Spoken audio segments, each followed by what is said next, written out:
What would you say the state of financial crime is right now? Right now, it's all about scale and pace. Scale, it's global. Pace, it's at a speed in which the digital channels, the digital age, the access to different types of tools by fraudsters, by financial criminals, by other types of threat actors or bad actors in general have access to and are really speeding up the game ahead of those that are trying to counter or thwart the various types of risks and threats that they pose. So it's all that stuff coming together and really presenting one of the most heightened threat periods. State of play is pretty intense right now.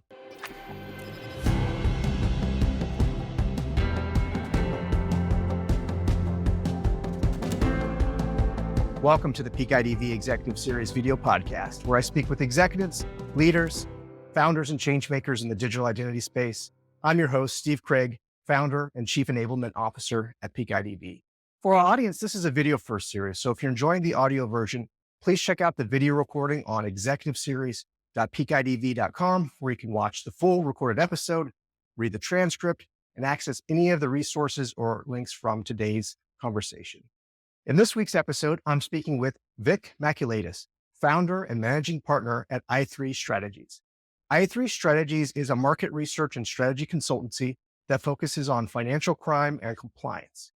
Vic is a 3-times founder, 3-times BSA AML officer, and an expert in financial risk and compliance. He founded i3strategies in 2015, and his firm has been retained by and advised some of the world's largest financial institutions, investors, corporations. Vic's 20-plus career has been dedicated to stopping fraud, stopping money laundering, and stopping cybercrime. Welcome, Vic. Thank you for being on the podcast. Hey, Steve, thanks for having me. Absolutely, Vic. Let's get started. Can you share more about i3strategies, maybe the services that you offer?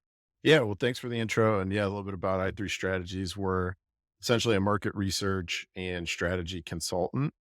And we serve sort of 3 client constituents, one being private equity, venture capital investors, the other being product companies, some professional services firms, and financial institutions, all under the umbrella of those that are kind of making up the financial crime risk and compliance ecosystem. So some of our engagements involve very deep market research, deal due diligence on mergers and acquisitions or investments that are taking place in the space. And a lot of the strategy work we do is with FIs that are redesigning and transforming their overall money laundering, financial crime, fraud types of programs within their institution. That's great background. And in researching your background for this episode, I see going way back that your early education was in criminal justice. You were at the University of Akron. What inspired your interest in the criminal justice field? What's the backstory? Oh man, well, we could go really way back into my youth. Actually, Yeah. I won't bore you through the whole epilogue, but yeah. So early on, super keen interest in the FBI.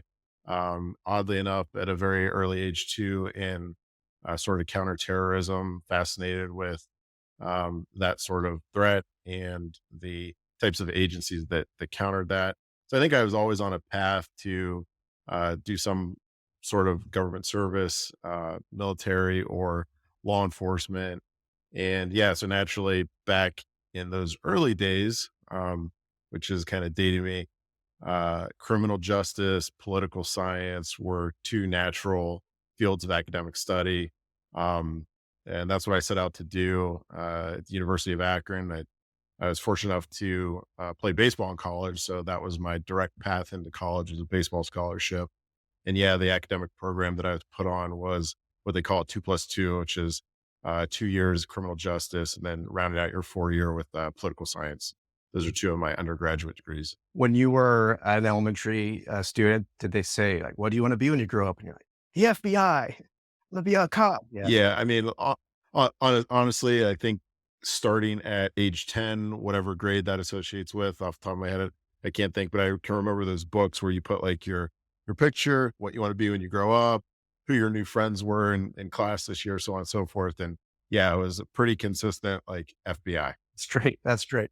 Well, after school, after you graduated, I see one of your first jobs was with the U.S. Department of Homeland Security.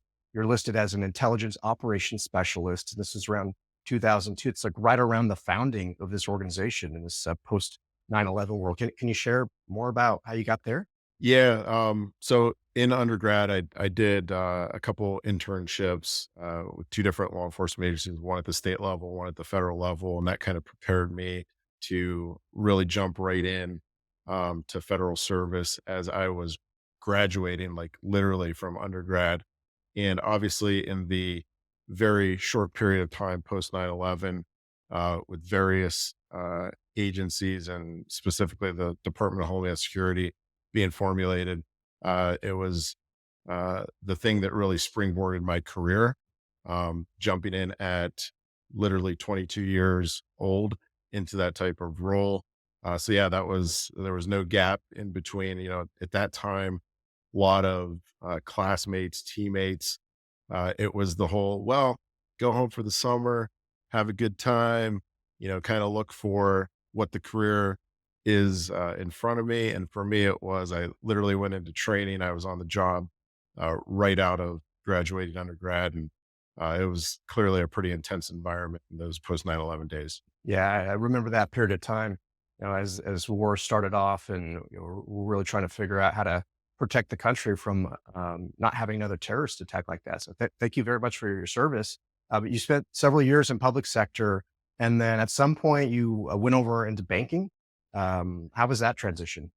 Yeah, it's funny on a couple other podcasts. That's one of the natural questions of transitioning, and it's certainly harder for career military guys, career law enforcement folks that are making the transition into civilian life, right? But for me, it parts of my experience at DHS, I was exposed to some different task forces. Those task forces related to what the private sector does in the form of producing financial intelligence, suspicious activity reporting, and the community that I happened to be in was also in the Northeast Ohio area, making a transition into the private sector at the same place. So when I went to my first private sector job, it was literally with a lot of folks that I was familiar with from government. And I think shortly thereafter, too, my boss from DHS actually came over as well to the bank. So during those first like 18 months of transitioning into private sector life, it still felt like you were with the same folks because everybody knew each other and whatnot. So it was a lot more seamless, but I always say like, you didn't really understand the transition until sort of my next step in my career journey, which was that of taking a BSA officer role at age 28 in Chicago and really understanding the larger business that you're part of and how corporate life really works in the sense of the difference between public sector, private sector. So little background there. Well, it's like baseball. You just had a different team. Some of your same positions in government just carried right over, and you Exactly. had similar teammates. So that's very cool. So when so you're working in banking, you eventually move into a BSA AML leadership role. Can you talk about the responsibilities of BSA AML compliance officer? Like what do they do on a daily basis? Yeah, a whole host of things that, in that first experience, perhaps I was not fully matured enough to understand the broader scope of the role and responsibility, but certainly through learning, through maturing, especially from a leadership standpoint, further understood how the job is really way beyond simply managing risk or complying from a regulatory standpoint.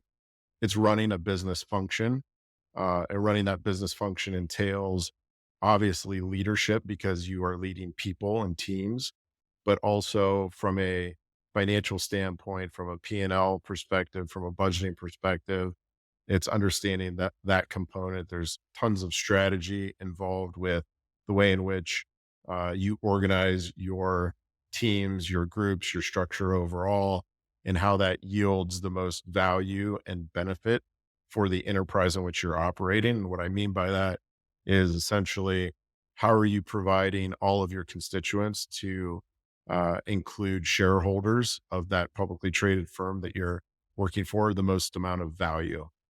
So it's a big level of responsibility. And I think a lot of folks sort of perceive the role of a BSA compliance officer or a head of financial crime to not entail some of those things and really just to focus narrowly on the regulatory compliance aspects of things, which is really missing the big picture. It's such a unique role with tremendous responsibility.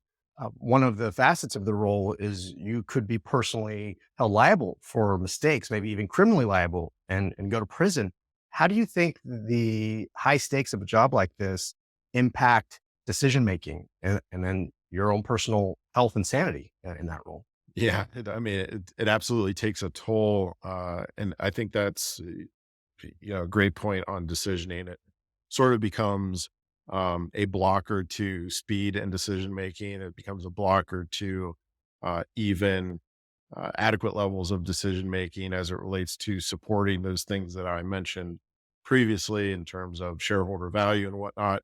I think a lot of risk and compliance officer mindsets are to avoid that personal liability and risk by sort of sticking with the status quo, not allowing for change and progress to take place, and really, for lack of better terms, buckling in instances where there is audit and regulatory pressures, again, in fear of that personal liability. My, best advice for folks that are going into these roles or are perhaps negotiating new opportunities. There's absolutely an employment contract agreement aspect to these types of roles where those types of things from an insurance standpoint should be contemplated. So just wanted to throw that in there as a uh, tidbit for those that are interested in pursuing these types of It's roles. a great tip. It's a great tip. There are very few roles in industries where the stakes can be that high. Or at least, you can go to jail. I mean, there's failure and you can lose your job in most industries for not doing the right thing. Um, did that influence your decision to become an entrepreneur? Because I also noticed, and I called out your three times founder, uh, starting companies has also been in your career. Okay, what influenced that? Yeah, it's funny. I would say I'm absolutely a late bloomer as it relates to an entrepreneurial mindset and interest. But then if I kind of look back towards my career from a W-2 employment standpoint, I guess that entrepreneurial spirit and mindset was always there in the form of taking on more initiative, wanting to put my own sort of stamp on things. But really, it got to a point for me to make the hard decision of separating from industry employment and going off on my own and building businesses. I think I had reached a level where I knew that in the pinnacle of the position from an industry perspective that I could do everything that I had set out to do, but there was the cap on that. You're still operating in large, publicly traded companies and whatnot.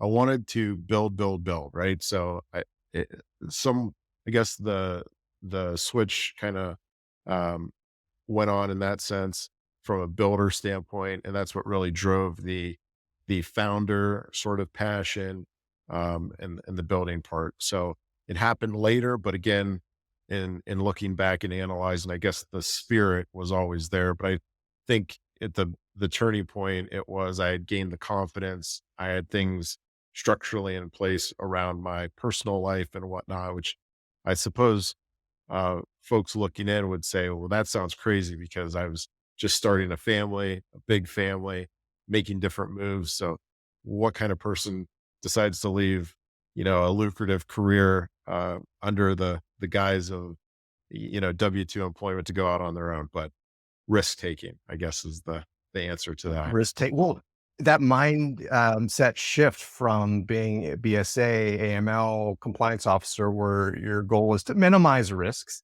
to prevent risks. You now move into an entrepreneurial role where it's all about risk. It's all about risk taking.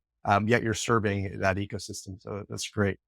If we could shift a little bit, maybe into your background and catch up to where we are today in the world. We're post pandemic. The world continues to rapidly globalize. Everything's digitalized, and this podcast is about digital identity. What would you say the state of financial crime is right now? What are you seeing? Yeah, right now it's all about scale and pace, which here's what I mean by those sort of terms. Scale, it's global. Pace, it's at a speed in which the digital channels, the digital age, the access to different types of tools by fraudsters, by financial criminals, by other types of threat actors or bad actors in general have access to and are really speeding up the game ahead of those that are trying to counter or thwart the various types of risks and threats that they pose. So that's the state of play right now. And I think anybody that is tracking on the world of various types of threat vectors and whatnot, and coupling that with our advancements in technology, bringing it forward to a conversation around AI and the things that we're seeing from whether it's deep fake. And I know the space that you're an expert in, and identity plays such a crucial role in that component, but it's identity, it's cyber, it's the conventional, traditional aspects of fraudsters just trying to commit fraud. It's the money laundering component. There's sanctions evasion from a global geopolitical positioning standpoint. So it's all that stuff coming together and really presenting one of the most heightened threat periods. And I'm saying that from someone that's coming from the post 9/11 era. So state of play is pretty intense right Yeah. now. Well, we're recording this episode at the beginning of 2024. And when I put on the news, I see a lot of talk about a lot of different topics. Both one is around borders and border protection and physical security. Think about the digital world. The digital borders are open, right? Someone could be in another country and send a text message to any US citizen here. The threat of fraud attacks is global. I was looking at your website for i3strategies, and you talk about the interconnectivity of fraud, money laundering, cybercrime, sanctions, corruption, bribery. There's certainly identity topics here, data breaches. How do all these interoperate? Can you describe how it moves around, what the ecosystem? Yeah, I mean, I think the best way to describe some of the interconnectivity is a lot of these predicate offenses to money laundering. So the illicit activity that bad actors are carrying through are typically um, the preamble in some sense to some type of fraud. Number one, there's a cyber component based off of the digital channel or platform that they're accessing. We can even bring in the corruption component, the sanctions and evasion component to sort of, and think about some of these are more so nation state actors, but and other highly sophisticated organizations, but they're piggybacking off of the individual actors. For lack of better terms, what I typically refer to as TTPs, the tactics, the techniques and procedures that are carried out to orchestrate these types of illicit acts and whatnot. So moral of the story is the fraudsters, the bad guys, all these threat actors are seeing those sort of seams playing off of them. And if we as industry, as governments, as those that are countering and thwarting these types of threats, not seeing that interconnectivity, we leave tons of exposure, big gaps. And that's sort of a consistent talk track that I try to put out there in the form of educating folks on seeing not just that narrow threat vector, i.e. fraud. It has an interconnectivity to identity, to the KYC component, to the cybercrime component, so on and so forth. So that's what we talk about a lot. And that's the big picture piece that we have to solve for. Yeah, all of these components are connected, starting with knowing your customer KYC, but then once they're on board in the financial institution, they then transact, and you can't just stop your diligence there.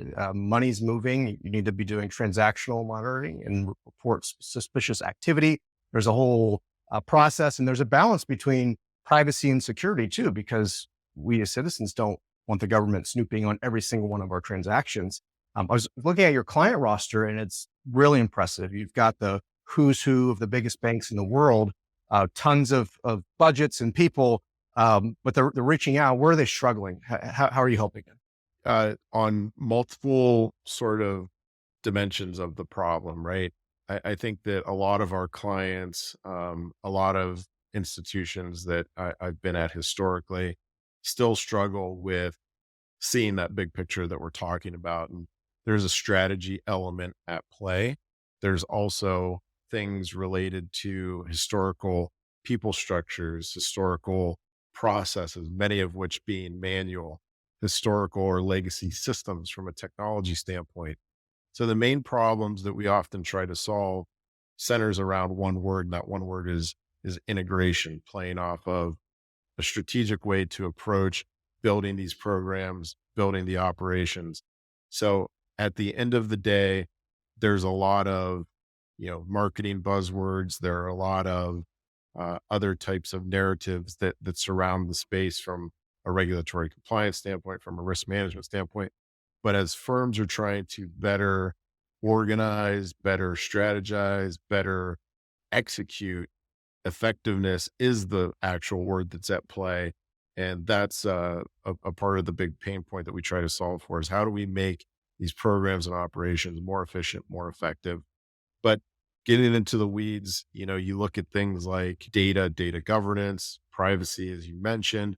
There are certain, I guess, regulatory rails that, and from a guideline standpoint, from boxing you in, that kind of impede some of these things. So there's broken regulatory structures and hurdles that we have to overcome, and amongst a series of other things that we could get into in terms of being in the weeds. That's fascinating. And looking at your background a little bit more, I see you also have experience looking at Ponzi schemes, different bank scandals. Sometimes there's inside jobs, people willing to just give their money, getting victimized through a scam. How do you see organizations and thinking like big financial institutions trying to prevent? Like, what's their process? What's their strategy for that? Yeah, great question. I won't belabor integration and the organizational structure piece. I'll shift gears to knowledge, awareness, training. Those are things that are vital tools, first and foremost, to have a workforce that is capable to prevent, detect, identify, whatever it may be, some of these large scale financial crime events and other illicit financial flows from growing out of proportion as they have done historically and are currently doing. So that's key. That's first and foremost is the knowledge and training piece of the puzzle. Yeah, I'm a big believer in knowledge and education. The more you know, the better you can serve your clients and keep up to date with changes in the market. Given this podcast focuses on digital identity, you're a financial crime expert. What's your perspective on some of the identity related attack vectors? Synthetic identity, perhaps, is one to touch on. Yeah, big problems. A lot of these orchestrated rings over the past, arguably, decade have grown increasingly more sophisticated, as well as scaling out where they hit you quick. So, what I would say about identity, though, as a fundamental level of importance to an overall financial crime risk management program is you need to not only identify who you're doing business with from a customer onboarding standpoint, but identity just from an access to platform. I think even in the traditional finance sense, we have to think of the products and services landscape from a platform perspective. There's that trust and identity piece of it that is super important for not only protecting those that are on the platform, but also the institution as a whole. So identity is really the first step in an effective strategy and program. Yeah. Some people may call it the cornerstone, and that could be the cornerstone of your financial institution relationship, cornerstone marketplace, travel. Like who we are as individuals is really important to how we transact online. You also do a lot of market research and reporting on provider ecosystem, solution vendors, et cetera. How do you see the landscape changing? You mentioned AI earlier. What do you think is ahead from 2023 into 2024? Well, in 2023, we definitely saw some deal activity slow down or take shape in a different form than perhaps the boom years. Um, but ultimately, I think yes, everybody is focused on AI from the sense of expanding upon foundational machine learning capabilities that we've had for years now, but refining those models to do more efficient and effective things. There's an automation aspect that a lot of solution providers are focused on, which I think that I'm uh, the biggest proponent for, where we can get some of that low hanging fruit in the form of intelligent automation. I think we're still a ways away from AI solutions being beneficial enough to eliminate the people component of all of these programs and operations. But yeah, there from a market landscape standpoint, there's absolutely a focus on AI, intelligent automation. um, I think that we start to look at things in these verticals, so to speak, of identity or KYC or transaction monitoring or list screening, sanction screening.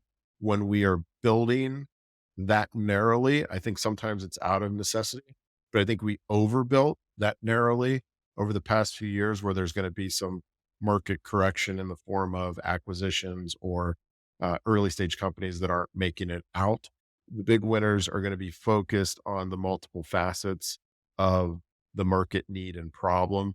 And I think it starts with identity, it ends with effective platform level case management, reporting out, further analytics, so on and so forth. So that's kind of my market recap. Great. Do you foresee consolidation this year of different startups and companies, maybe merging, M&A, acquisition? Yeah, I thought we would see a lot more of it last year. I don't have the report right in front of me, but there were um, a number of deals, but more so on the services side than on the software side, which my early 23 predictions were that we would see more on the software side than we did. So I'm kind of sticking with that outlook for 24, based off of what I mentioned. Some of these narrow, narrowly focused solutions providers um, are probably going to be a better fit in a roll up or an acquisition or strategic acquisition. Than surviving onto a Series A or Series B round and getting the type of market traction and adoption that they were originally seeking. Fascinating. Yeah, I agree. I think we're going to see more of that. It's always hard to know the timing of it. It's like we know it's coming, but will it be next quarter or next year? In prepping for this, also, I see you've got some new interesting podcast properties. You've got a couple new series where you talk about the latest developments, and you also have a guest series coming up. Can you talk through these properties and share more about them? Well, I'm not as along as you, obviously, but I'm trying. And as I mentioned when I launched, better late than never to the podcast party. But it was a particular focus for 24 to bring more audio through that sort of channel of podcasting. And yeah, the focus is a couple different solocast series. One being everything related to strategy for combating financial crime. And that's going to play off of all of the various experiences and perspectives that I've gathered over the years in building programs and operations and whatnot. And then the other piece of it is the business side. So providing market updates, again, in the Solocast series, 5 minutes or less. So it's hitting on some of the investments and acquisition activity taking place across financial crime risk and compliance. And then we've just completed a couple recordings of the guest series, which is the longer interview format. And we're bringing in folks that are executive level GTM product people. We're bringing in founders, we're bringing in industry practitioners, and we're covering a whole bunch of different types of themes and topics related to that. The name of the podcast is the Perspective Podcast with Vic Maculaitis. And again, a lot of my firm's marketing and sort of outward facing content is specific to that word perspective. Again, sharpened by a lot of decades of experience in doing a host of things, not just from a practitioner standpoint, but also from an entrepreneurial business operator standpoint. So we're excited about that. I'm excited about that. These are fun. I've also opened myself up a bit more than I have over the past few years to being on podcasts where I see a good deal of value as far as the platforms such as yours, and having cool conversations with cool guys like you. Thank you. Thank you for highlighting my journey. I feel like I'm just getting started. I look at some of the content out there. There are the hundreds of episodes and thousands upon thousands. So it's all good. Just keep going at it. It's hard for me to ask questions about your podcast because I listen to all of the episodes. I like the style. I like the sound. The music's really good. It's like the true crime genre meets our industry. So you have my subscription. I'm one of those that you see. I love shows like Yeah, I appreciate that. You Bet. I love shows like Breaking Bad, Ozark, Narcos, the TV where you see that. We see it on TV, but is that how criminals are really laundering money? Like buying resorts and it's just that easy, or what's your perspective? I don't subscribe too much to some of the most popular like money laundering types. I guess I'm more into real documentaries and whatnot. But I'll tell you, like, if the question is, how does it work in the real world? Which if you ask even folks that have spent a long time, quote unquote, in the real world, a lot don't really know because they're getting that singular or narrow view of what's happening at their financial institution. Perhaps they don't have the other frame of references, but at the end of the day, I mean, how is money being laundered? How is illicit cash flowing through the U.S. and global financial system? Well, for one, at scale, it's professional money laundering organizations. These are the most sophisticated folks on the planet in terms of leveraging the various types of gatekeepers, whether it be establishing entities and masking their true beneficial ownership, which is a big piece of the narrative that we're talking about here in the U.S. as beneficial ownership reporting just launched and whatnot, but also lawyers, accountants, and all of those sort of professional enablers play a mix in this. But I always like to say too, so that's a sophisticated way of masking or obfuscating the paper trail, so to speak. But when we're talking about drug trafficking organizations, when we're talking about other types of transnational criminal organizations that derive their money from illicit activities, at the end of the day, it's hard cash. And I mean, there are truckloads of cash that move around various parts of, whether it's regionally or country specific, that get moved around and ultimately introduced into the financial system. And then it gets a little tricky as it relates to the different types of vehicles and whatnot to further obfuscate the paper trail. But I mean, that's what's going on at scale from a real money laundering standpoint. I think we often get a little confused with some of the single incidents where you see 1956, 1957, 1960.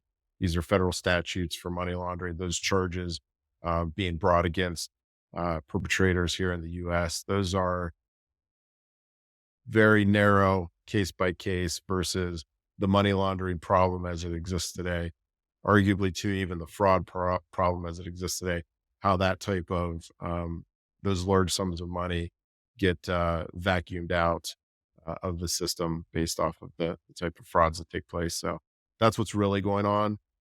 So I guess if, again, I haven't watched a lot of these, but if there's large amounts of money in hard currency form moving around and you have lawyers and accountants and whatnot involved, then it's an accurate portrayal. That's how it happens. It certainly is storage lockers full of stacked pallets of cash and duffel bags. And in describing the real world side of it, I guess the one thing I don't really like about watching the show now is you end up rooting for the bad guy in a way because they're the main character of the show. But in reality, these are the evils of the world. It's drug trafficking, human trafficking, It's funding terrorism, it's doing really bad things. And so we certainly need to stop that. Well, Vic, we're coming up on time, and we talked a little bit about what's going to happen in 2024. When we play ahead the next few years and think through the rest of the 2020s, And we look at the intersection of reg tech, compliance. There's a field that's fraud and anti-money laundering they call FRAML. Where do you see this evolving in the next, let's say, 5 years? In the next 5 years, I think we'll still see an element of status quo amongst a lot of uh, uh, parts that make up the ecosystem. I think in other parts, you will see real progress or progression moving forward, adopting um, various types of advanced technologies, organizing more strategically. And I think it's just going to be, unfortunately, a very slow play beyond that over the decades ahead of us as it relates to a completely modernized ecosystem where we're pulling all the necessary levers in order to most effectively combat this big problem of financial crime and all its underlying issues from drug to human trafficking, and the list goes on. Right. So that might sound dismal, but at the end of the day, I think we should take some level of optimism around steps being taken. It's just, again, it's a pace issue for our industry. And a lot of that ties back to the fact that we have government and governments involved, which obviously move at a super slow pace. Yeah. Yeah. Fraud and financial criminals move at the pace of innovation. Governments move at the pace of governments, some faster than others. That's a great perspective. Well, if you've seen any of these episodes, Vic, in executive series, I like to go a little bit beyond the LinkedIn profile or the website of the person. I was doing research on you, and I followed some of your posts on LinkedIn. You talked about moving your family out of its comfort zone. You were based in Arizona. You're now in Utah. Can you share more about the move and what you like to do in Utah? Yeah, maybe just tying it back to um, that mindset shift. So risk taking, trying to, I don't know if you mentioned this, but again, big family. So young family, trying to teach them resilience, trying to encourage risk taking, trying to provide more unconventional experiences. And yeah, it's been great. Big fan of Arizona. We still own a home there. But Utah has been a really good change for us. Lots of outdoor recreational activity, a little climate change. I think we were talking about before, and just we've always been city dwellers. I guess tying it back to living in big cities. That was also part of the experience for our children. But now is the right timing to give them a little slower pace and give them a different experience on, uh, from a more rural perspective than the inner city living. And I think it said family of 7, right? You have large young family. Yep. Yep. 5 kids, 2 to 8 is our age range. So 4 girls and a boy. It's almost a full baseball team, Vic. You have everyone's positions figured out, so you can go We challenge it. we have stopped. The family is complete. I'll note that. So we're going to come up a few short, but we do get those types of activities in place. We have the numbers are in our favor for sports, for other types of activities. It does present challenges. We're a big traveling family, but again, that part of the resilience factor. So we take them across country. We have some foreign travel plans. So it's exciting stuff to operate this type of household. Amazing, amazing. Well, as we wrap up for today, for those that are watching or listening to this, what type of conversations would you like to have? How should they reach out to you about what topics? Yeah. So, I mean, on LinkedIn specifically, or if I'm at any type of event, I am a completely open networker in terms of I just love interacting with people in the sense of having good intellectual conversations. Also, with a mix of just generally getting to know people, where they're from, what perspectives they might have on a host of issues. But naturally, my background, my business and all focuses on this financial crime space. Love having big picture conversations around the strategy components. Love the business aspect of things as well. So any and all are welcome to reach out. Even I hold on Thursdays, sort of open hours in a block of time where a lot of times I'll get folks that are in their year one as a young analyst and are just looking for a little career perspective and advice. And I'm happy to give back and share any advice and guidance that I can to those folks. That's great. And now you just refresh my memory. That's how we met. I reached out via your office hours and just randomly booked time with you to chat. So it does work. Yeah. Absolutely, absolutely. I think I've done it's well over 100 since I put that into place last year, and no regrets on that. Have met some great people, to include yourself, and great things come from it. And I just hope that some of the folks that I have been able to give some guidance to and whatnot, that it's worked for them, it's had some sort of impact. Right on. Right on. Well, I'll put the link to your LinkedIn profile, to the scheduler, to your website. So if you want to know more about financial crime, you need support from Vic and his team. That's how you get it. Thank you so much, Vic, for taking the time to speak with me. I really enjoyed this podcast episode. I look forward to your series. So I'm going to listen to every single one of those. So thanks for putting those out. Hey, thanks, brother. Thanks for having me, Steve. Have a great day.